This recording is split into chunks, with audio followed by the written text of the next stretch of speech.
The well-known writer, director, producer, and lyricist Amit Khanna knew the iconic Dilip Kumar for some 5 decades.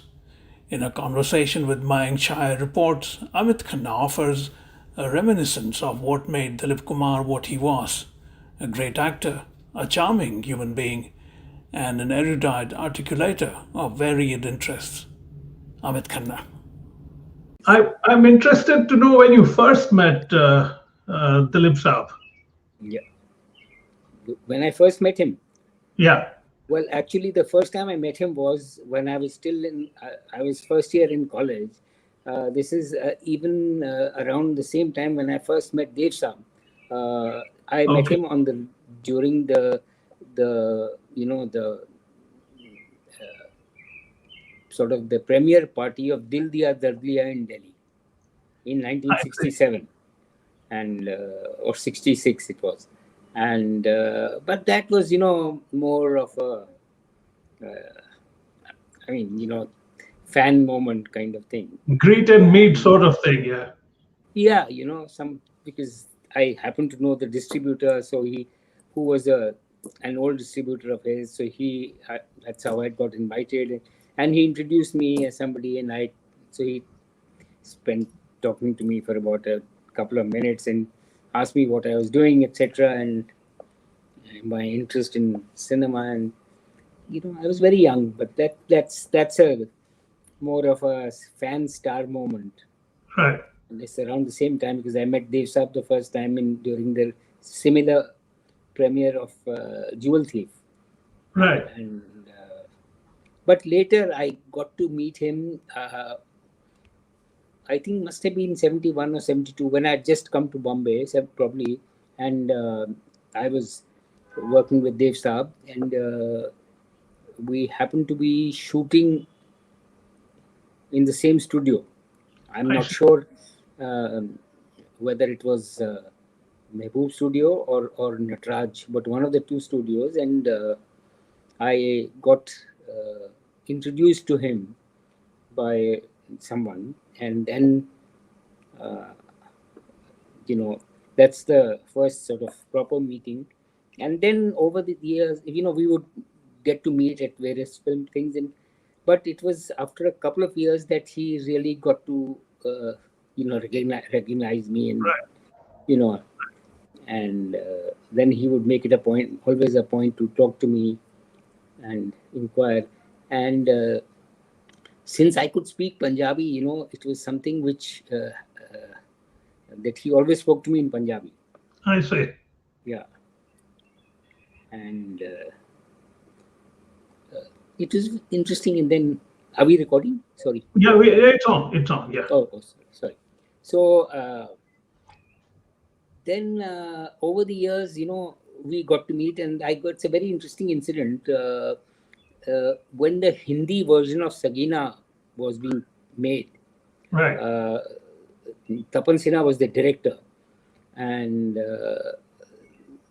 Dilip Saab was sort of unofficially writing the Hindi dialogue Oh, I see. because Tapan Sinha didn't know the language. So uh,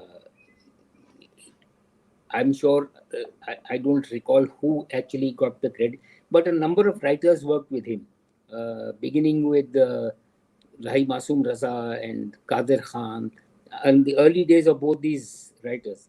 Right. And during one such thing, we had, in fact, a common friend where we would often get to meet was a very uh, well known and veteran distributor and producer and financier called J.K. Kapoor, who later set up who set up this restaurant chain of Copper Chimney, and Oh, I see. Yeah, yeah, sure. several other. Now his son runs it. So J.K. Kapoor was a very renowned distributor, producer, financier, and he was one of the producers of Sagina. So Dilip Saab was writing the things. So one day, and J.K. Kapoor knew of my interest in writing, and most other people thought to me were not very familiar in those days Right. that I could also write, and they thought I was looking after Navketan and Dev Saab's work. So he one day mentioned to me that, Dilip Saab, Yusuf Saab as we called him, was writing the dialogue, and he wanted somebody to help him translate or transliterate or help him, translate some of the Urdu which words into more colloquial Hindi. So he I see. said, "Why don't you do this?" So, although I was very busy in those days, we were making we had two films on the floor in Navketan, and I was tied up with it. But I didn't want to lose the chance of even sort of working with him. So actually, I went across to him, and I met him, and he was quite surprised. He said, "I thought you worked with Dave." So I said, "Yes, I do, and but I'm fond. I also write." And so he was very interested. So we did spend some time writing, and then I realized that I was being unfair because he was a person who paced his life very leisurely. Right. So he would go for his game of badminton at Bandra Gymkhana, where incidentally, a couple of times I landed up and to play badminton with him. I see. And then I we had somebody in Navketan, one of the assistants, who I said would be and he knew Urdu also. Right. So I asked him to finally work with him for a few days. But that was my first sort of serious interaction with him. I see. And then by the mid 70s, I got involved with the Producers Guild. And that, with some of my senior colleagues, there, GPCP, BR Chopla, um, Shantaramji, uh, and I would go whenever there was something. And Dilip Saab was very active in public life even in those days. So Right. whether it was, I remember in that even before this, my in I think 72, there had been floods in India, and so he organized a huge film star rally in Bombay, where not only he and some of the other stars, including Dev Saab and all, pledged a lot of amount and gave a lot of amount for flood relief, but he also got all the stars. Everyone was there, I see. whether it was his contemporaries, Dada Muni and Ashok Kumar and Raj Kapoor and Dev Saab, and two younger actors like Rajesh Khanna and Dharmendra and Jitendra and even Amitabh and everyone, and all the leading ladies were there. And this was a motor truck rally which went from Shivaji Park right across, you Right. know, right up to, you know, Bhindi Bazaar and I see. Crawford Market, and took the whole round, and we collected a lot of money. And then there were several other occasions where similar drives were taken, sometimes for earthquake relief or something. So he would always be active, and I would go and meet him. He was also very much concerned about the welfare of film workers. And on several occasions, I was given the task, because I was quite an articulate member of the guild. Right. So I was given the task of, while accompanying him, other senior leaders, to go and to explain to him about what the industry's problems were and how we could do it. And I would explain to him, and he would very studiously take down notes, etc. I see. And then, of course, he began to understand that I had all the information. So he would once in a while, call me if he needed some information, and I would go and give it to him. And so this is how we got to know. And he, over time, became fond of me. And simultaneously, I had come to know his brother Ehsan, and later Okay.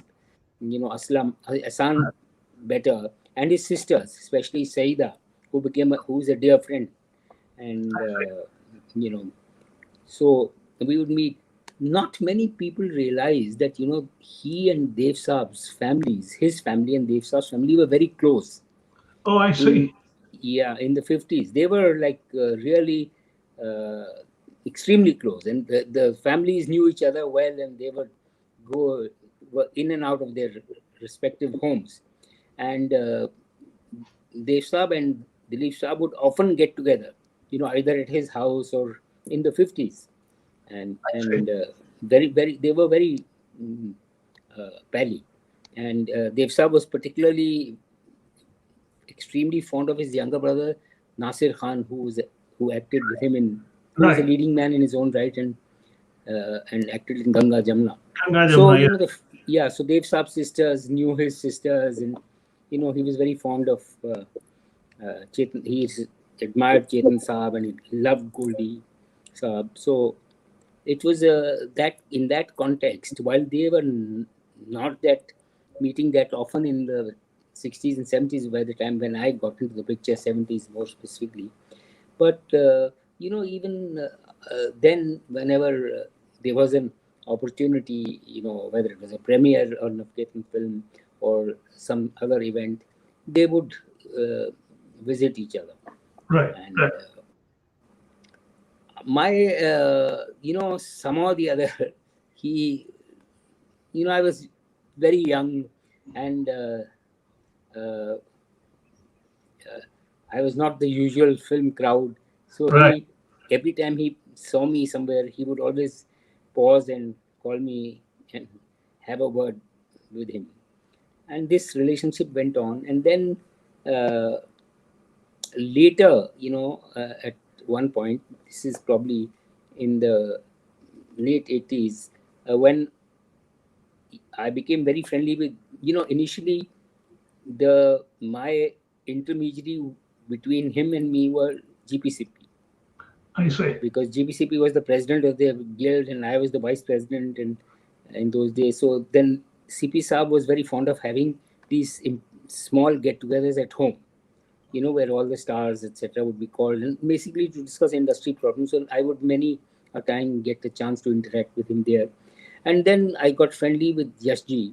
And Hmm. I mean, we were no, friends, but we got close Right. towards the end of, in the 80s and 90s, of course, we were very close. And then Dilip Saab was also fond of Yashji. So many a time, Yashji and I would go over to his place, Okay. and or he would come to Yashji's office, and Yashji would call me, and then we would chat. In fact, one particular evening, I still recall. This was in maybe sometimes 97, I think, when Yashji called me in the evening and said, one afternoon said, यार तू 5 बजे office आ जाना, यूसुफ साहब आ रहे हैं, तो मैंने घर से कुछ कबाब वबाब मंगवाए हैं. He was very fond of eating, by the way, Right. Dilip Saab, Yeah. and so we went across, and there was discussion about how that was a time when I was pushing for this industry bill, the recognition of the film, the industry. So I gave him the entire background, and then he started talking about Bombay talkies, and it was such a fascinating evening because he spent the whole evening talking about the days of Bombay talkies and how it was. Yeah, so I still vividly recall that meeting.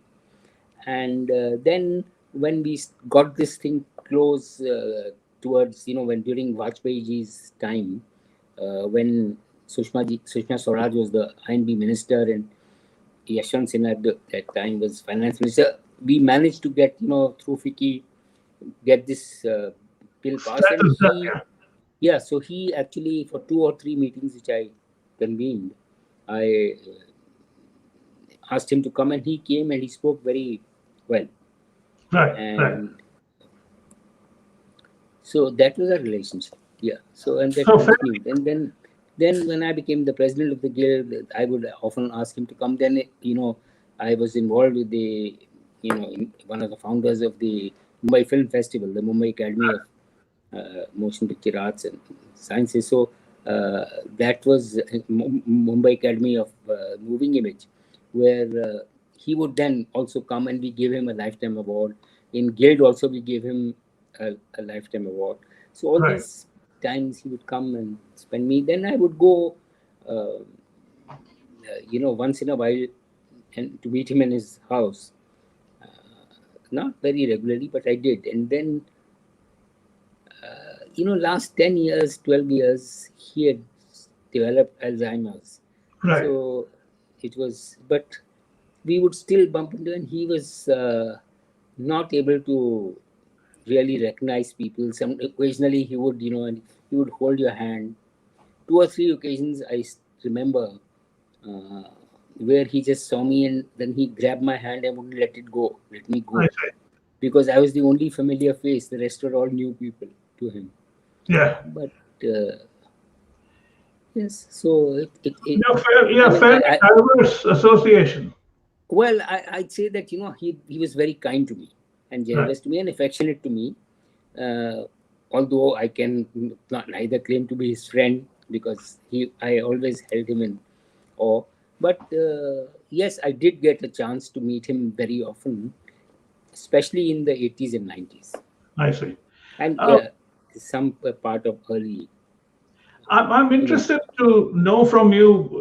You had seen him as this larger than life figure on screen, Yes, yes, with great deal of charisma, very yes, dapper, very well spoken in yeah. several languages. So when you first meet him, see him personally, or even during your continued interactions, were there sides of him revealed to you that you might want to share? One is that was a he had a fairly wry sense of humor. I see. Not you don't normally associate with him.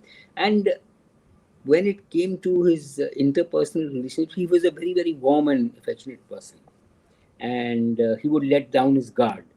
But otherwise, he had all the qualities of a archetypical star, and unlike, say, Dev Saab, who was more, stylized and more vocal in how he expressed Right. uh, himself.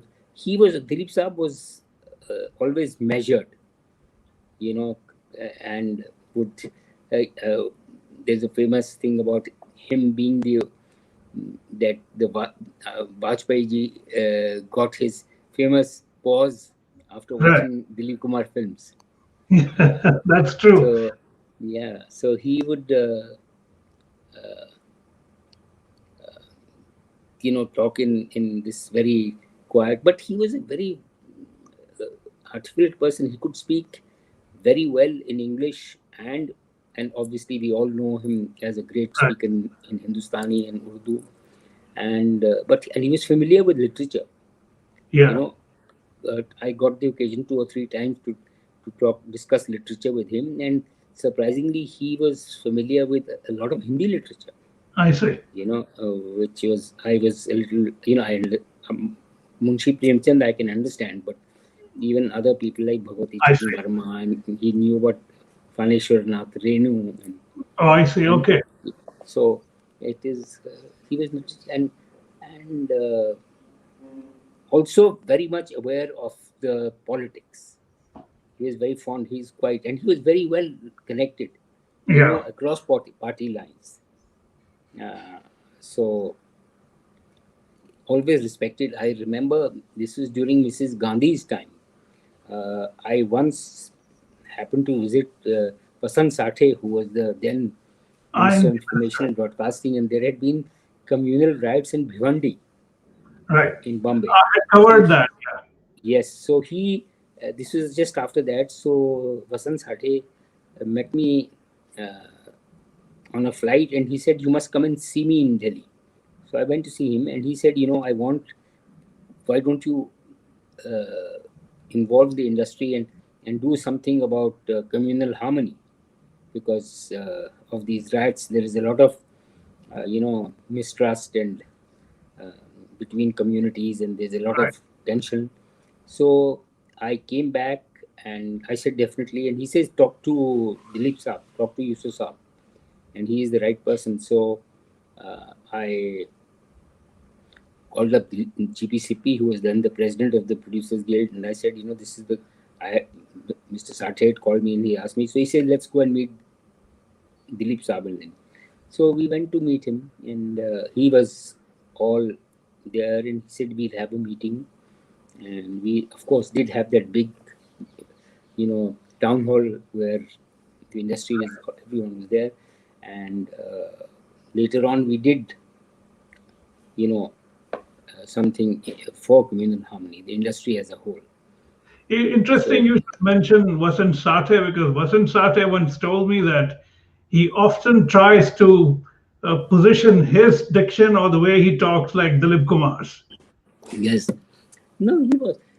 There are two or three facets about him as professionally, Mhm. which are very interesting. And everyone talks about him being the original method school actor in Hindi cinema, while he himself always said that the first person who was the method actor in Hindi cinema was Motilal, Absolutely. whom we would call Moti Bhaiya, and he spoke with great respect and warmth towards him.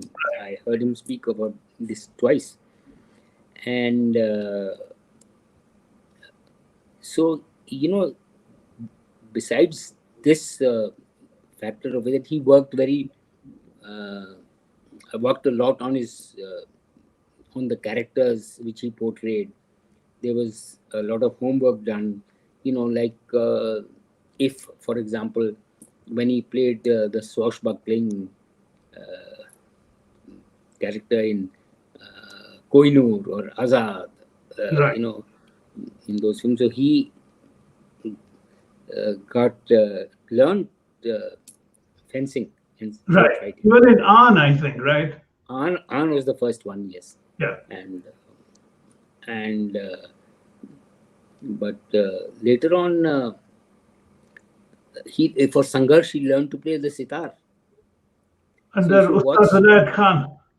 yes, so if you see Sangharsh carefully, Yeah. unlike most other characters, he's playing the right rag and the right, he's actually strumming the sitar as per the song. So he was, and he took a lot of effort in perfecting his dialect, Right. whichever the thing.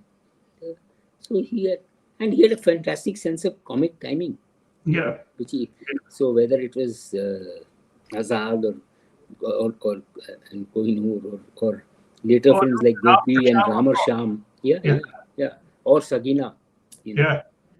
So Saginai was outstanding. yes, outstanding. I mean, that's the way he did that number. Sada Main To Saab Sada Ban mein to Gaya. saab ban gaya. Yeah, yeah, Yeah, yeah, he was superb. yeah. So and But it's interesting that the three stars of the holy trinity of Hindi cinema, they all, while they did work with different composers and writers, etc. uh, Raj Kapoor was identified with Shankar Jaikishan, Hasrat and Shailendra.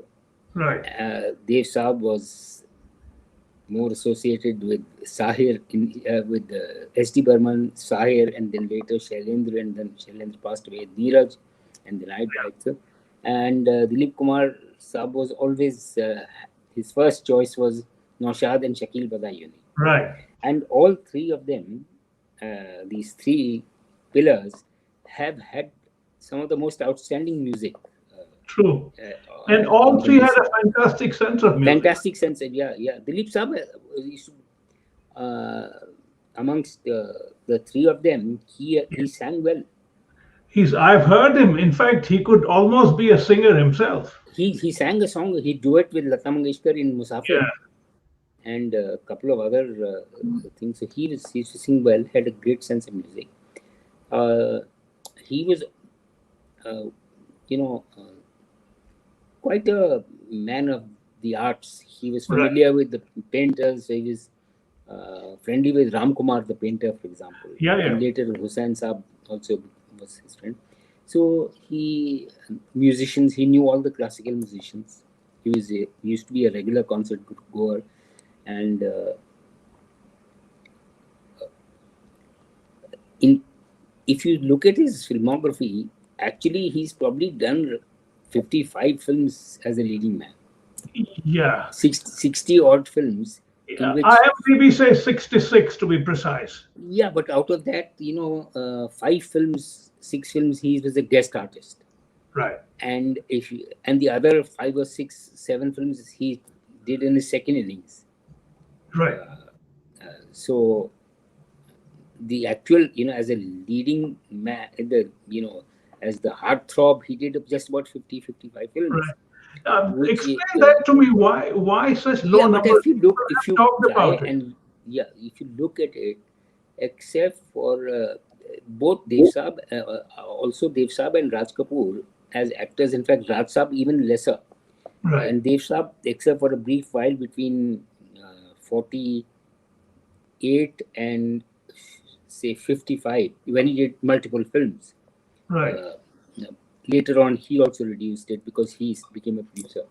Uh, these people were not, they used to work with people whom they were comfortable. So Dilip Saab would do films with you know he'd done couple of 2 or 3 films with Amiya Chakravarti. He did three Right. 4 films with Bimal Roy.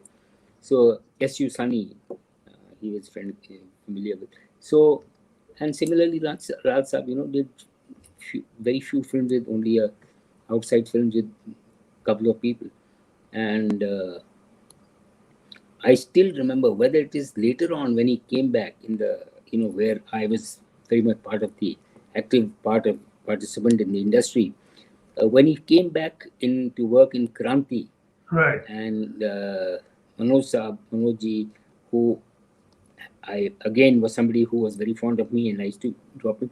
I remember going and to the on the sets of Kranti, where he was making, and he was talking with so much you know respect and admiration. He said, "For me, this is the biggest honor," and Yeah.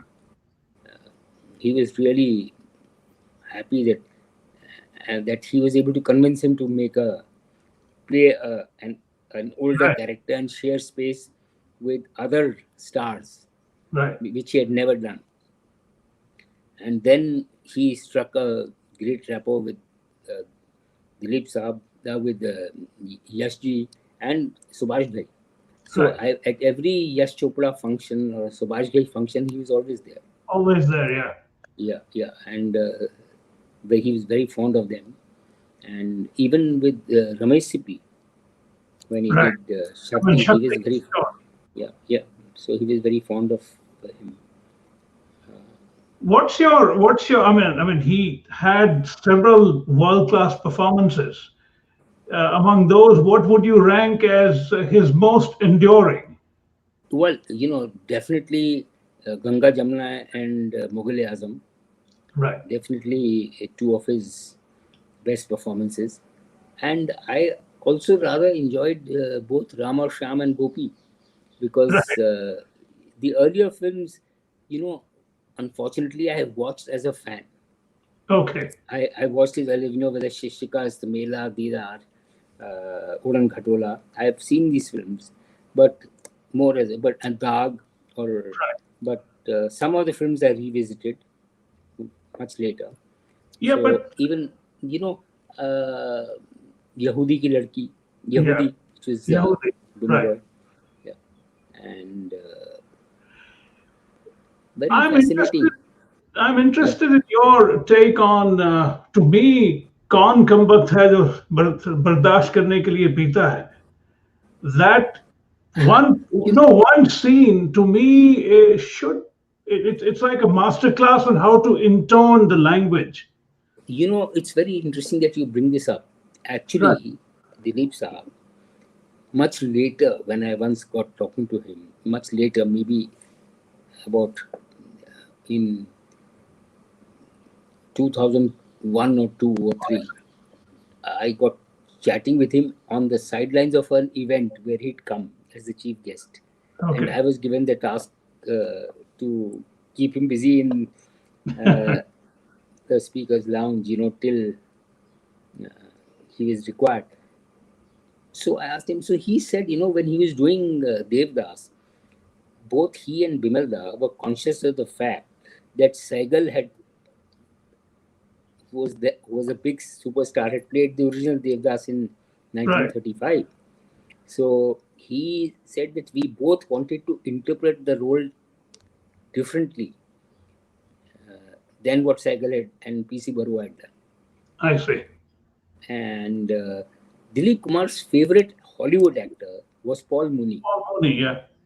So if you look at Paul Mooney's career graph, and interestingly, the other actor whom he admired was someone whose career ran parallel to him, Marlon Brando.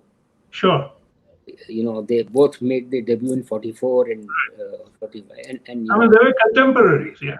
contemporaries. But he was a great admirer of Paul Mooney, and he also spoke very highly of Jimmy Stewart Right. and Clark Gable. Yeah. In a conversation.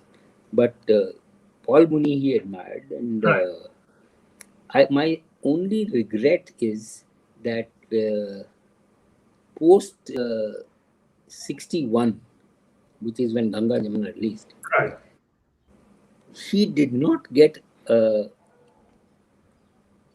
role which normally would have got written for a person of his caliber Absolutely. Absolutely. You're right. later in his life, right till perhaps Shakti. Yeah. So, which is ironical because here was a person who was considered the best actor. Right. And unlike, say, a Nasir or an Om Puri or Irfan or even Nawaz today, who are that's never been such a big star. So he was a huge actor and a big star. So he never could leverage. That's nobody. We didn't get directors later. In his career from 61 to say 70 till Barak. right. Barak featured him in a triple role, but it was a very, very patchy film because it had been shot over a span of 4 or 5 years. Yeah, you could see that in the continuity, Yeah. etc. So he, while Gopi and Ramar Sham, he was fantastic. You saw a huge gamut of him play a huge gamut of emotions. But as I said, these roles like Ganga Jamna or Mughal-e-Azam, Right. there's no character really measured up to this. So it is not his fault that he never. But it's baffling, Amit, because someone of his standing could have easily gotten several roles written for him. I mean, what stopped him from?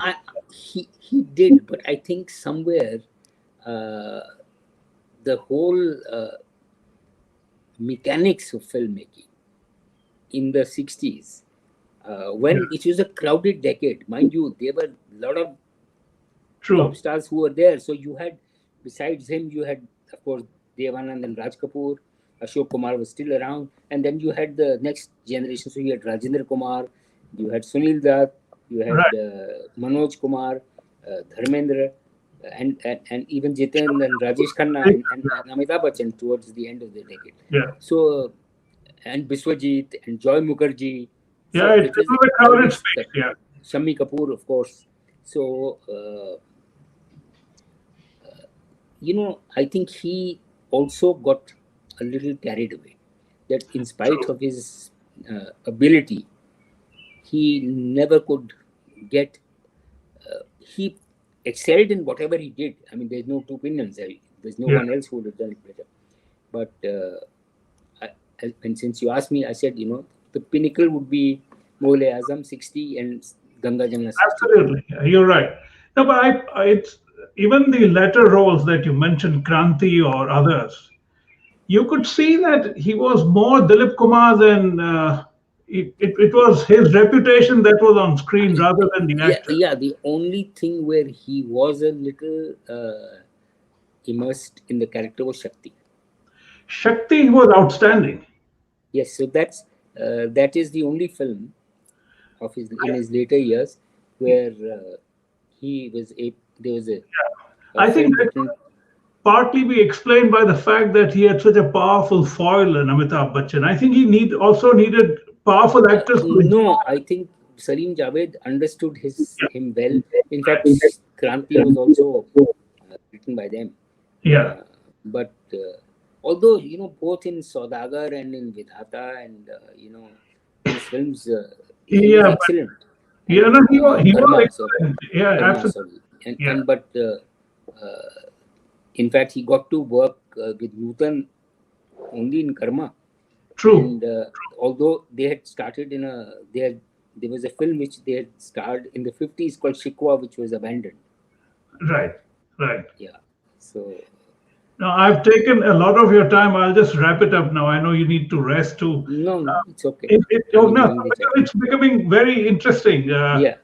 Uh, I'm very curious to know about whether you think there were times when he actually hammed his way through a role. He did.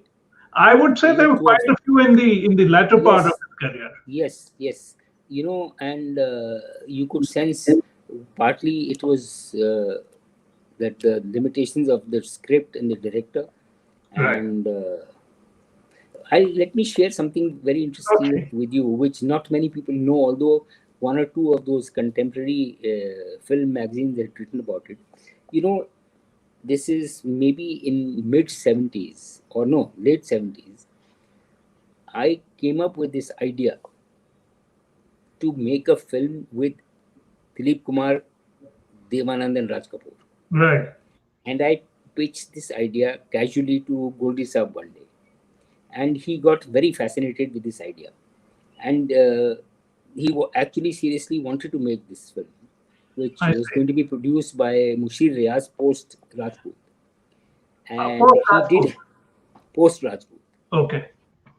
And he had not, the title was not mine. Goldie Saab had titled it Purane Papi. Acha. The three of them, it was a caper, where it's the story of three different. Three scoundrels. Well, three thieves.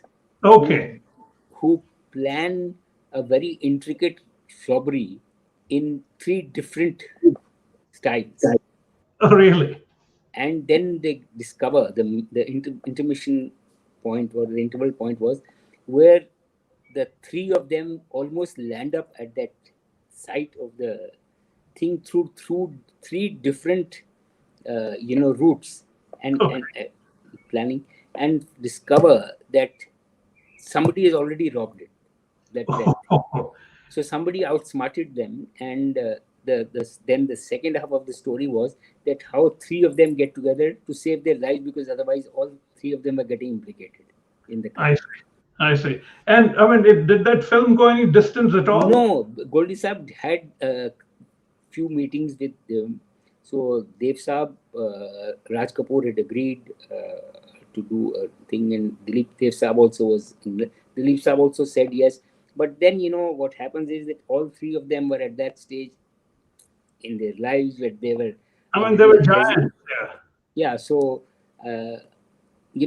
it's this sort of these couple of meetings happened between. I was not party to it, but Goldie Saab went and met him, and then one day he says, "यार बड़ा मुश्किल है इसमें. ये तीन लोगों को मैं अभी से ही संभालने में इतनी प्रॉब्लम हो रही है, जब फिल्म शुरू होगी तो क्या होगा, तो इसको छोड़ो यार." But which is rather strange, because none of them had any reasons to be insecure about their standing. No. So why? They were used to the way where they would spend time. The director would spend time with them, extended sessions, and then individually. So he got Gold Saab got a little, sort of not fed up, but I think he got a little scared that if handling these three people simultaneously, and obviously the fourth character, the guy who actually was although a guest role, but I had thought of Ashok Kumar but he wanted a younger character. So it was sort of an expanded jewel thief. Well, it has nothing to do with jewel thief. It is completely. I'm saying in terms of the. No. It was the three characters layers were of embodying the personality of these three characters. Okay. So there was this stylish con man, Devanand, and there was this serious, studious sort of con man who planned his strategic moves, and there was this man of the streets, Raj Kapoor. Okay, interesting. And so somehow then I think he he was not in the mood for. Yeah, I wish you had pulled it off. It would have been quite a No, thing. it was actually my contribution to that was the basic kernel of the story which I No, no, narrated, fair and enough. then Goldie. Fair enough. Yeah. No, it was his. I think Goldie Saab also had reached that stage in his career where he was not willing to spend so much time in managing not egos but three. There is conceit involved. You can't Yeah, deny it. there is conceit. Yeah, conceit. The actors conceit. Yeah, yeah. All the three of them, and Yeah, then no, somehow interesting. the other it never got made. But I still have this nagging thing that although he is regarded as the greatest mainstream actor in Indian cinema, Hindi cinema rather, a lot of times you get the sense that it didn't rise to the level it should have in the latter part of Well, his career, like we as I discussed. said, Yeah, I think what had happened is that what he achieved by 1961 yeah, was so stupendous that's that true. actually the first 10 years of his life was a professional life was equal to the next 30 Absolutely. years of his professional, Yeah, and which beyond a is point, which how is much can an actor do? There is a limit to what you can do. no, it's actually sad, as you pointed out, that Yeah, there was nothing, no film, for a long time which measured up to his stature. right. So where he could have grown as an actor, Brando was lucky that he got Coppola to make Godfather, Yeah. and Dilip Saab should so have taken the Omar Sharif's role that he was offered in Lawrence. I think he never had any regrets. He was very clear that at that time when it was offered Yeah. to him, it was not the main principal role in the film, Um, and yeah, true. But yeah, look he at was very clear. He Omar said, "No, Sharif. I have no regrets because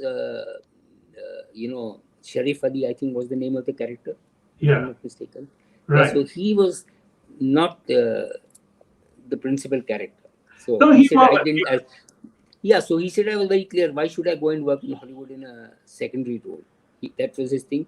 And interestingly, there was at the same time, or little while afterwards, when David Lean discussed a project with him and I think Liz Taylor Yeah. called Taj Mahal, Oh, I see. Yeah, yeah, yeah. I remember that which, way. Now that yeah, you mention. so actually, one of Lean's biography mentions it, although, and Dilip Saab also mentions it briefly, but it never went beyond that. Yeah, that would have been quite a coming together, right? Yeah, yeah, David Lean, Dilip Kumar, and Elizabeth Taylor, right? yeah, yeah, yeah. What an extraordinary outing that would have been. Yeah. So these are the things which never happened. Good wishes, yeah. He was the original mm, uh, actor to play Guru Dutt wanted in Pyasa. Yeah, sir, I was going to end it with because I think Yeah, you have and some. and so was Sangam. Yes, yeah, yeah. Tell me Raj about Kapoor. Pyasa because I think you have some insight into what happened in Pyasa and Well, Dilip. he didn't land up for the shooting the first day, or he landed up very late. And Okay. Guru Dutt was a temperamental person, so he says कि यार ये तो बहुत मुश्किल होगा, छोड़ो, cancel करो shooting. And then he sort of quietly said, next morning he was in makeup and he said, let's shoot. And then Dilip Kumar came to know that he Oh, I started see. shooting, so but they remained friends. There Right. was no bad blood. Yeah. No, I think people don't realize how amiable he was. I mean, purely at a personal level, I've interviewed him 4 times, Amit. I've never met him all 4 times on telephone. But even on the phone, you could see that he was a very personable, charming human being, despite the He fact that he was, was the biggest he, star of. he had this quality about him where if he wanted to be effusive and charming, he could Yeah, be. yeah, And if he wanted to be standoffish and being recluse, he would suddenly sort of switch off. yeah.